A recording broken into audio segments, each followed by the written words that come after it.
একটি সুন্দর সবুজ বনে থাকত একটি ছোট্ট নীল পাখি। তার নাম ছিল টুনি। টুনি খুব ছোট ছিল, তার ডানাগুলো ছিল দুর্বল। সে চাইতো উড়তে, কিন্তু পারত না। টুনি, তুমি কখনো আমাদের মতো উড়তে পারবে না। এই কথা টুনির মনে খুব কষ্ট দিল। চুপচাপ টুনি আকাশের দিকে তাকিয়ে রইল। তার চোখে জল জমে উঠল। হঠাৎ সেই রাতে ভয়ঙ্কর ঝড় শুরু হলো। বন কেঁপে উঠল। ঝড়ের মধ্যে টুনি দেখল একটি ছোট্ট ছানা পাখি নিচে পড়ে গেছে।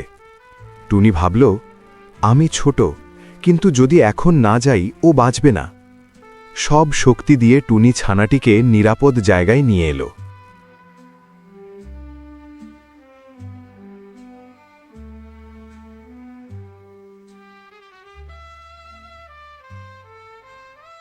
আজ বুঝলাম, সাহস থাকলে ছোট কেউই ছোট নয়।